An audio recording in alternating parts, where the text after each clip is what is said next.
जय जय राम. त्रयोदशाक्षरी मंत्र, ज्या मंत्रामध्ये सर्वप्रथम आहे हाकमारण आहे, संबोधन आहे. श्रीराम हाकमारण आहे, संबोधन आहे. तदनंतर आहे जय राम, वंदन आहे. भक्तीचा जो क्रम आहे संबोधन, वंदन आणि समर्पण, या तीनही जी उत्कट भाव आहेत ते या मंत्रामध्ये समाविष्ट आहेत, जे हनुमानजींच्या द्वारे प्राप्त होतात. ज्याला भगवत प्राप्ती करायची त्याने भगवंताला हाक मारलं पाहिजे, हे संबोधन आहे, हाकमारण आहे.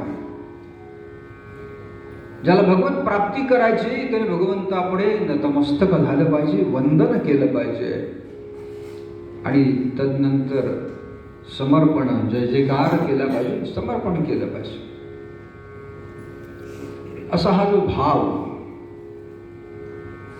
तो 13च अक्षर यासाठी आहे की समर्थांनी दासबोधामध्ये 13 ब्रह्मांचं वर्णन केलं आहे. त्रयोदश ब्रह्म वर्णन दासबोधामध्ये केलं आहे. खम ब्रह्म, आकाश ब्रह्म आहे, पृथ्वी ब्रह्म, जल ब्रह्म, अग्नि ब्रह्म, वायू ब्रह्म, हे सगळे ब्रह्म. सर्वम खलविदम ब्रह्म, हे सर्व ब्रह्मरूप कसं आहे, या सर्वांनी मिळून एक ब्रह्म आहे. आणि हे सगळंच वेगवेगळं म्हणून सुद्धा ब्रह्म आहे. तसा हा त्रयोदशाक्षरी मंत्र हनुमानजींच्या द्वारे आणि गोस्वामी तुलसीदासजींना दर्शन तर हनुमानजींचं मिळालं, पण आता रामदर्शनाची जी ओढ लागली होती. शेवटी सांगितलं, एक दिवस हनुमानजी आता पोपटाचं रूप घेतलंय. हा जो मंदाकिनीचा घाट आहे, त्या घाटावरती तुलसीदासजी चंदन उगाळत आहेत. आणि चंदन उगाळून इथलं जे चंदन तिलक चित्रकूटचं म्हटलं जातं, तर तुलसीदासजी चंदन उगाळत आहेत आणि येणाऱ्या प्रत्येकाला चित्रकूट के घाट पर भई संतन की भीर, चित्रकूटच्या घाटावरती संतांची गर्दी झालेली आहे. आणि प्रत्येक जो येतोय त्याला तिलक लावताय, तिलक लावताय. आणि तिलक लावत असताना तुलसीदासजींची मान खाली आहे, सहाण्यावरती उघाळलेले चंदन लावतायत. चंदन कोणाला लावताय बघत नाही, पण कपाळापर्यंत बोट जाते, लावताय. पण जेव्हा 2 सुंदर राजकुमार आलेले आहेत, तेव्हा पोपट्याच्या रूपात हनुमानजींनी हा दोहा म्हटला. तुलसी चित्रकूट के घाट पर, म्हणजे ते संकेत देत आहेत तुलसीदासजींना की आले, ज्यांचं दर्शन घ्यायचंय ते आलेत, सावध व्हा. पण त्या भावनेमध्ये जे आहेत त्यांचं लक्षच नाही. त्यांनी पुन्हा तेच तिलक दे तर रघुवीर. तुलसीदासांनी तिलक लावलं सुद्धा आणि राम निघूनही गेले. आणि मग भानावर आले तुलसीदासजी. हनुमानजींना विचारताय, मला दर्शन झालं नाही, का होत नाही दर्शन? हनुमानजींनी कपाळा हात लावला, आले होते, मी सांगतही होतो, मी दोहाही म्हटलाय की चित्रकूट के घाट पर भई संतन की भीर, आणि तिलक दे तर रघुवीर, अशा प्रकारे दोहाही म्हटला. पण म्हणाले चुकलं, आता पुन्हा दर्शन व्हावं. पुन्हा प्रयत्न केला आणि सुंदरसं दर्शन गोस्वामी तुलसीदासजींना जे भगवंताचं झालं, ते भगवान श्रीराम, नखशिकांत सुंदर, सौंदर्याची खाण, कोमल स्वरूप असणारे भगवान श्रीराम दर्शन झालं. तो हा सगळा चित्रकूटचा प्रसंग, या रामचरित मानसाची रचना, महादेवांचं प्रचंड प्रेम कृपा प्राप्त झाली आणि त्यांनी रामचरित्राची रचना गोस्वामी तुलसीदासजींनी केली. अनेक प्रसंग आहेत त्यांच्या जीवनातले, परंतु या क्षेत्राशी संबंधित असताना हा प्रसंग त्याचा उल्लेख केला. आणि जे आपण रामगुण चिंतन करत आहोत, त्याच्या एकादशीच्या निमित्ताने भगवान श्रीरामांच्या गुणांचं चिंतन जसं तुकोबारांनी म्हटलं की गुण गायीन आवडी हेच माझी सर्व जोडी. भगवत गुणांची चर्चा आपण जे संत प्रिय श्रीराम, वैराग्य संपूर्ती श्रीराम, जे सरळ वृत्ती श्रीराम. आता अजून एका गुणाचं दर्शन घेऊ. नियमनिष्ठ श्रीराम. भगवान श्रीराम नियम पालनामध्ये अत्यंत काटेकोर होते. नियम पालन करणं हा एक सुद्धा मोठा गुणवत्तेचा भाग आहे. आणि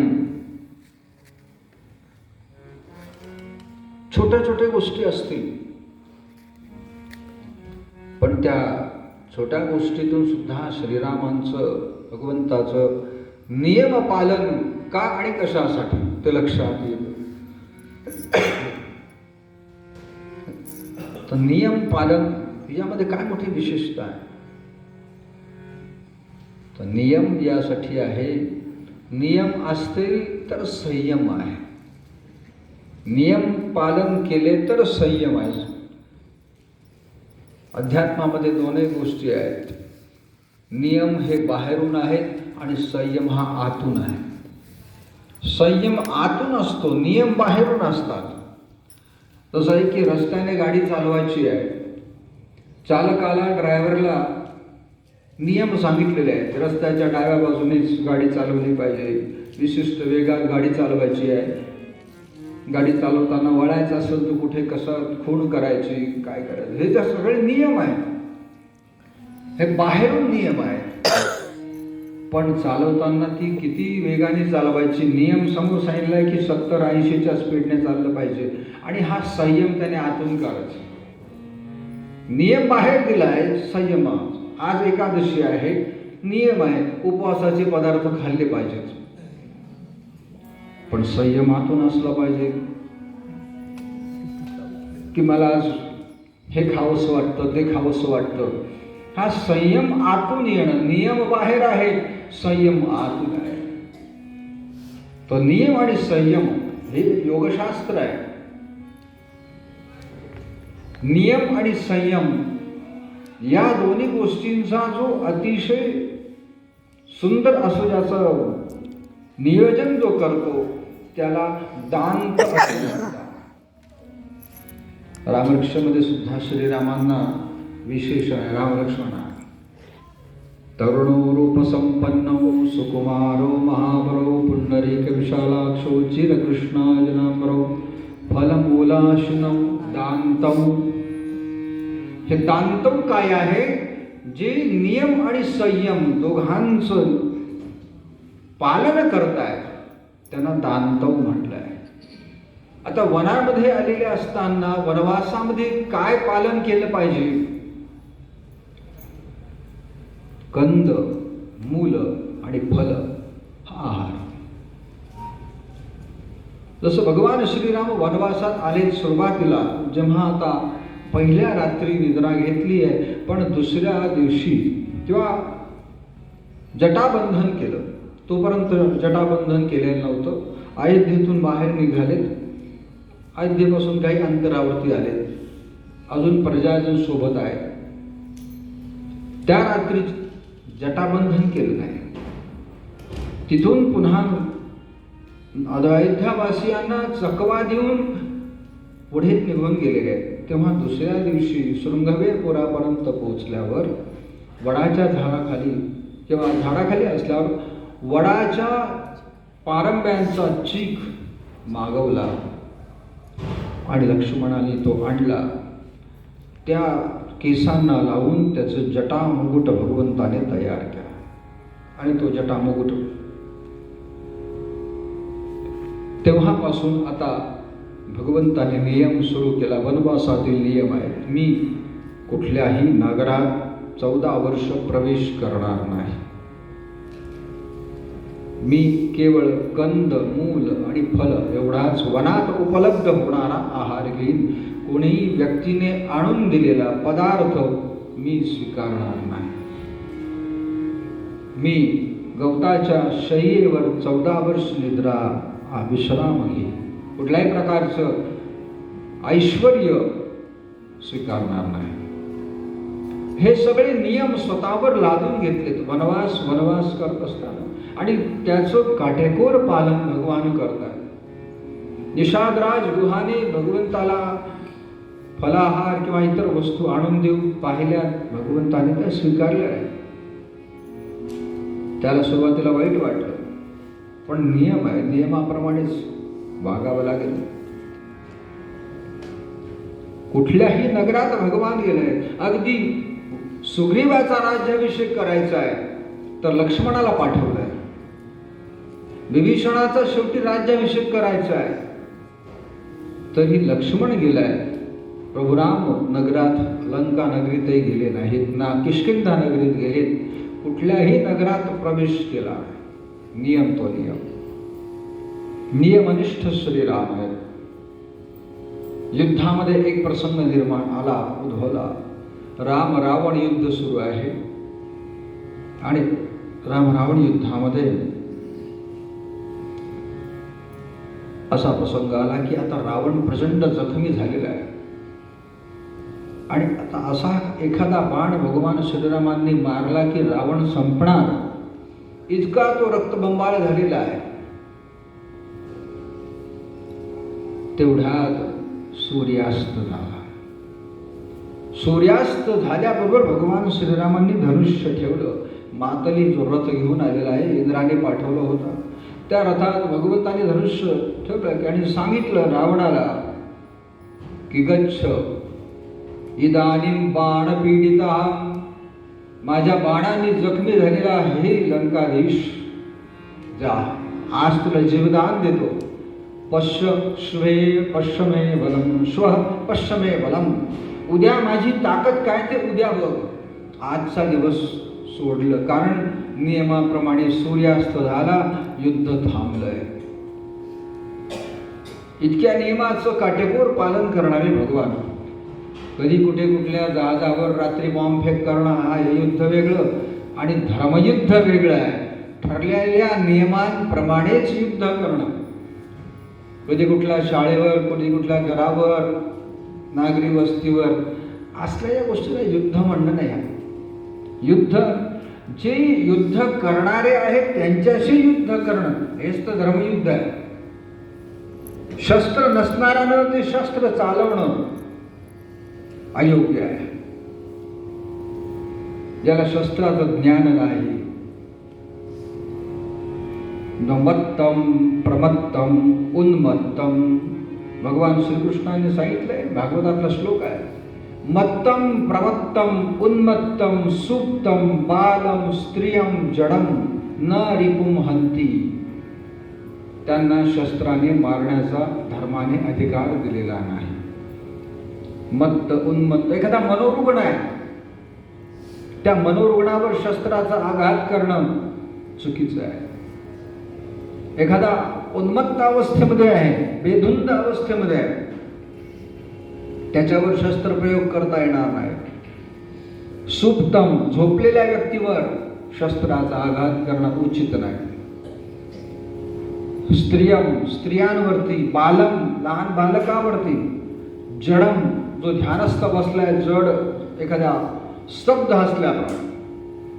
मत्तम प्रमत्तम उन्मत्तम सुप्तम बालम स्त्रियम जडम, यांच्यावर शस्त्राचा आघात करता येत नाही. म्हणून नियम तो नियम की शस्त्र ठेवलं, सूर्यास्त झाला. महाभारती युद्धामध्ये नियम मोडायला सुरुवात करणारे आहेत ते द्रोणाचार्य आहेत. सर्वप्रथम द्रोणाचार्यांनी सगळे नियम पायदळी तोडवायला सुरुवात केली की सूर्यास्तानंतर युद्ध बंद झालं पाहिजे, हा नियम होता. भीष्म जो सेनापती होते तोपर्यंत या नियमाचं पालन झालं. 11व्या दिवशी भीष्म पतन 10व्या दिवशी झाल्यावर 11व्या दिवशी सेनापती झाले द्रोणाचार्य. आणि द्रोणाचार्य सेनापती झाल्यापासून सगळे नियम पायदळी. एका वेळेला 2 व्यूह निर्माण केले गेले, अर्धचक्राकार आणि चक्रव्यूह एकाच वेळा निर्माण केले. सगळे नियमाविरुद्ध सुरू झालं. सूर्यास्तानंतर युद्ध थांबलं पाहिजे, नाही थांबलं. युद्ध सुरूच राहिलं. 14व्या दिवसाचा प्रसंग महाभारत युद्धातच आहे की जयद्रथ वधानंतर त्या रात्री युद्ध थांबायला हवं होतं, पण युद्ध थांबलं नाही. 14व्या रात्री रात्रभर युद्ध चाललंय. द्रोणाचार्यांच्या काळात नियमांची पायमल्ली कशी होती. धर्मयुद्धात म्हणून नियम पालन करणारे श्रीराम वनवासात असताना कंद मूल आणि फल हा एवढाच आहार,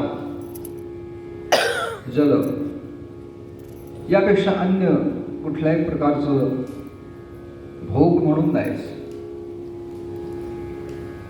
कशासाठी एवढं कडक हे नियम का? त्याच्यातून सुद्धा संपूर्ण मानव जातीला शिकवण्यासाठीच आहे. भगवंताने एक आहे जनवास, एक आहे वनवास.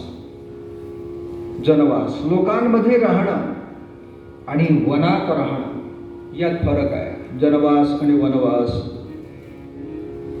हे काय शिकवतो?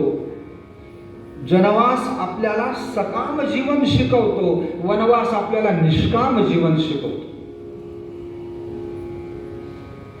सकाम जीवन, सकाम म्हणजे ते एवढ्या कामना, त्या कामनांना काही पूर्ण विरामच नाही. सकाम याकरता भगवंताने वनवास स्वीकारला. हे फार मोठं आध्यात्मिक प्रबोधन आहे. केवळ कथाभाग म्हणून त्याकडे बघणं उचित नाही की जनवास सोडून वनवास स्वीकारणं, सकामतेकडून निष्कामतेकडे जाणं. जनवासात असताना आपल्याला कुठलेही पदार्थ चालणार आहे, पण वनवासात असताना कंद का? कंद हे कशाचं प्रतीक आहे? तर कंद हे अहंकार. अहंकाराला जिंकण्यासाठी सिंबॉलिक, प्रतिकात्मक आहे कंद. कारण कंद असा असतो की ज्याला तो कापला तरी पावसाळ्यात पुन्हा फुटतो. कंद आहे. तो अहंकार असा आहे, किती त्याला कापला तरी त्याला फुटतात, तो वाढतोच. योग्य वातावरण मिळालं की तो अहंकार पुन्हा वाढू लागतो. म्हणून तर नामदेव महाराज म्हणतात की अहंकाराचा वारा न लागो राजसा, माझ्या विष्णुदासा भाविकासी. अहंकार गेला तुका म्हणे देव झाला. तर अहंकार, कंद सेवन करणं म्हणजे अहंकाराचं नियंत्रण करणं. दुसरी गोष्ट आहे मूळ खाणं. कंदमूल, जमिनीत असणारे मूळ, त्या मुळाचा स्वीकार करायचा. तसं आपण एकादशीसाठी, उपवासासाठी मूळ म्हणून असणारं रताळी जे आहे त्याचा स्वीकार होतो. बटाटा सुद्धा जमिनीमध्ये असणारा त्याचा आपण स्वीकार करतो उपवासाच्या दृष्टीने.